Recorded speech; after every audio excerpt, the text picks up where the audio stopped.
بسم اللہ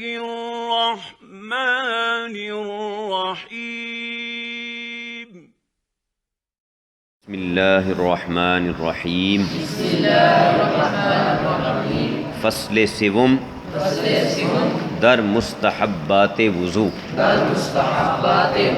فصل سوم در مستحبات وضو سوم کا معنی تیسرا یا تیسری، مستحبات یہ مستحب کی جمع ہے۔ کیا ہے؟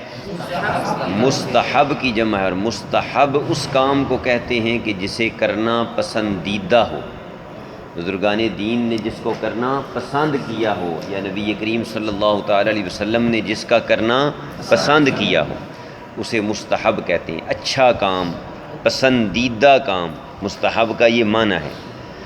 مستحبات وضو کا معنی ہے کہ وضو کے مستحبات کے بیان میں، یعنی ان کاموں کے بیان میں کہ جن کا وضو میں کرنا پسند ہے، نبی کریم صلی اللہ تعالی علیہ وسلم نے پسند فرمایا۔ مستحب اور سنت جو ہیں یہ قریب قریبی ہوتے ہیں، سنت پر عمل کرنے کا بھی ثواب ملتا ہے اور مستحب پر عمل کرنے کا بھی ثواب ملتا ہے۔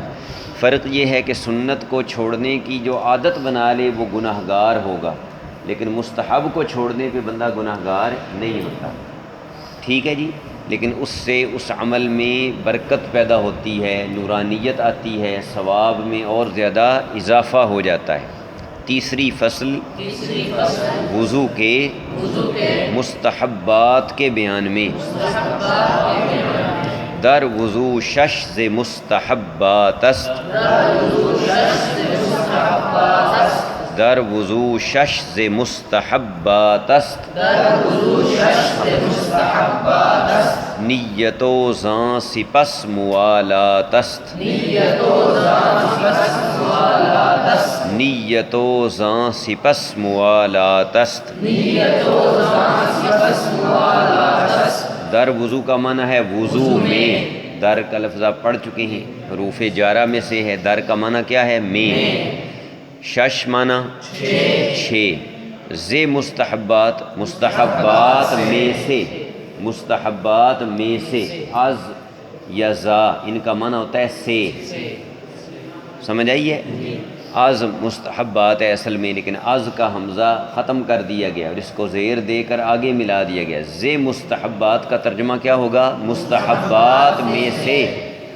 است معنی ہے، گردان کیسے ہوتی ہے است کی؟ آپ نے کو نہیں یاد کی؟ پڑھو۔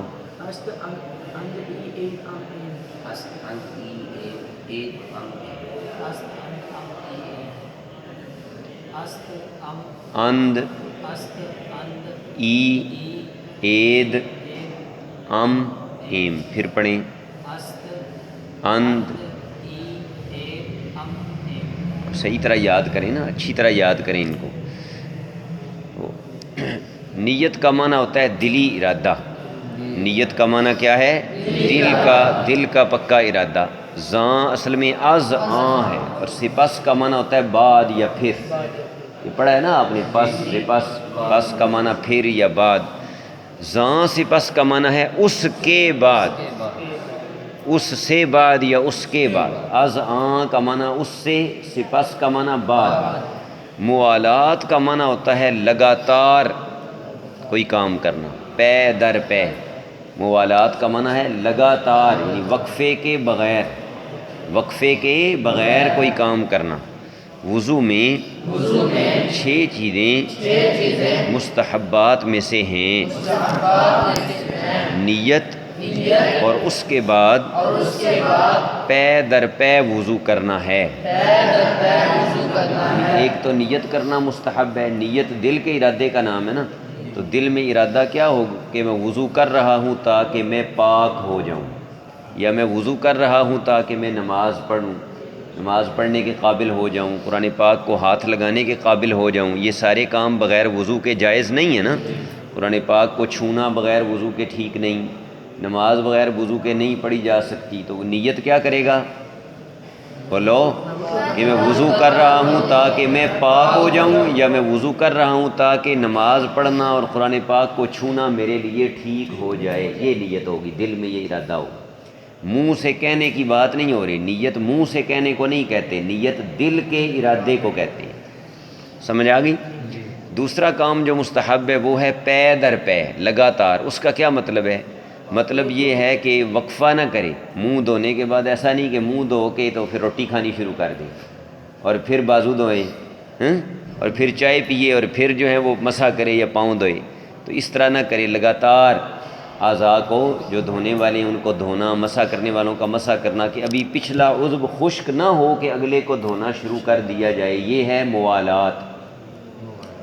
سمجھ آ گئی؟ اس کو کیا کہتے ہیں؟ موالات. پے در پے، لگاتار کوئی کام کرنا وقفے کے بغیر. ہما سر مسح واں گہے ترتیب، ہما سر مسح واں گہے ترتیب، بمیامن بدایت از تادیب، بمیامن بدایت از تادیب. بدایت کی تا کو آگے زا سے ملا کر پڑھیں گے، بدایت از تادیب پڑھیں گے تاکہ شعر کا وزن ٹھیک رہے. ہما سر مسح کا معنی ہے پورے سر کا مسح. پورے سر پہ ہاتھ تر کر کے پھیرنا یہ بھی مستحب ہے. فرض تو چوتھائی سر کا ہے نا، لیکن پورے سر کا بھی کر لیا جائے تو یہ پسندیدہ ہے، مستحب ہے. واں گہے کا معنی بھی ہوتا ہے پھر یا اس کے بعد. ترتیب کا معنی ہے کہ چیزوں کو اسی طرح کرنا جس طرح قرآن مجید میں آیا. چیزوں کو اسی ترتیب سے کرنا جس طرح قرآن مجید میں آیا. قرآن مجید میں جس آیت میں وضو کا ذکر ہے وہ کون سی ہے؟ تو اس آیت میں آپ دیکھیں نا، فَاغْسِلُوا وُجُوهَكُمْ، پہلے کس کا ذکر ہے کہ چہروں کو دھو. وَأَيْدِيَكُمْ، پھر بازوؤں کو دھو کونیوں سمیت.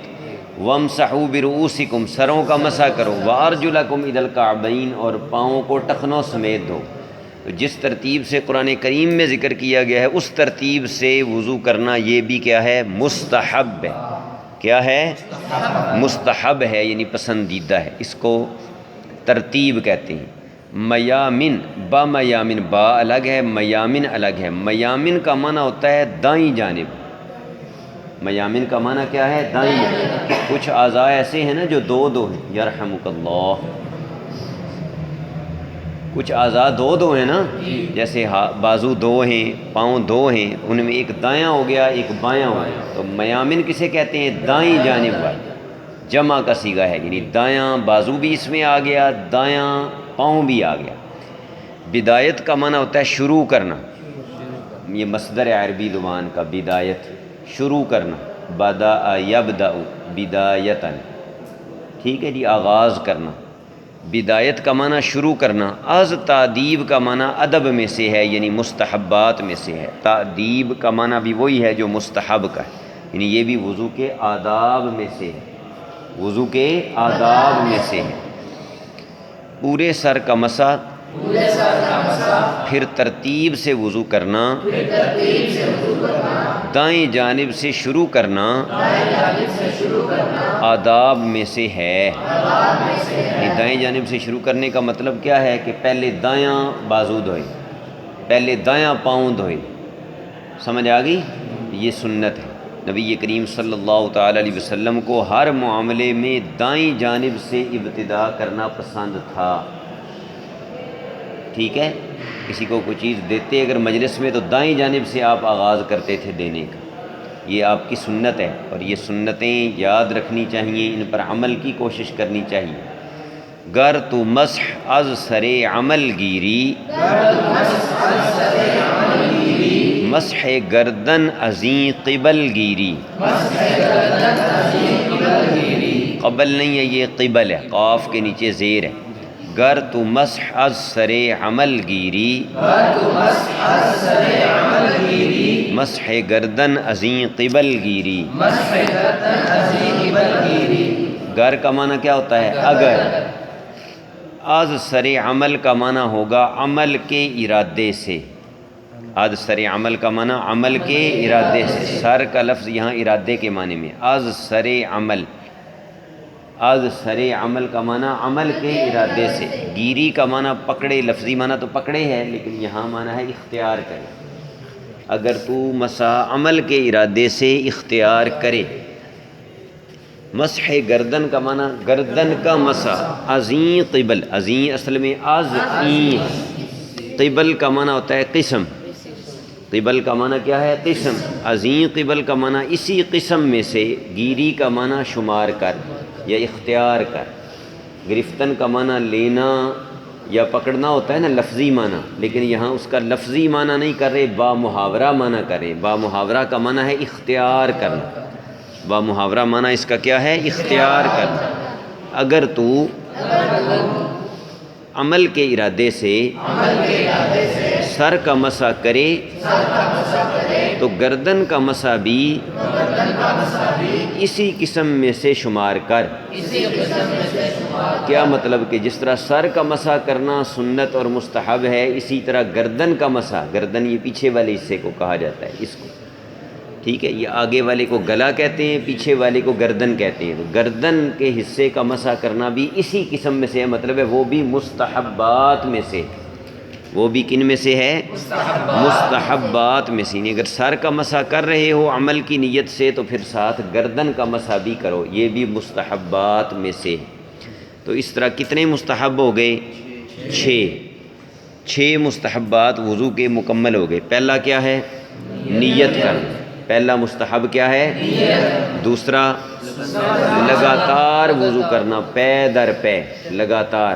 تیسرا پورے سر کا مسح کرنا۔ چوتھا ترتیب کا خیال رکھنا، ترتیب سے مراد وہ ترتیب ہے جو قرآن پاک میں آئی ہے۔ اور پانچواں دائیں جانب سے آغاز کرنا، اور چھٹا گردن کا مسح کرنا۔ یہ 6 کام وضو کے اندر کیا ہیں؟ مستحب ہیں۔ مستحب کا معنی کیا ہوتا ہے؟ پسندیدہ کام۔ مستحب کا معنی کیا ہے؟ پسندیدہ کام، یعنی جس کو نبی کریم صلی اللہ تعالیٰ علیہ وسلم نے یا بزرگان دین نے، اللہ کے نیک بندوں نے پسند کیا ہو، وہ مستحب ہوتا ہے، ٹھیک ہے جی۔ اس طرح ہم نے وضو کے فرائض بھی پڑھ لیے، وضو کی سنتیں بھی پڑھ لی، مستحبات بھی پڑھ لیے، ان پر عمل کر کے وضو کریں گے تو وہ وضو کامل وضو ہوگا، اور کامل وضو کے نتیجے میں جو نماز پڑھی جائے گی وہ نماز بھی کامل نماز ہوگی۔ سمجھ آ گیا جی؟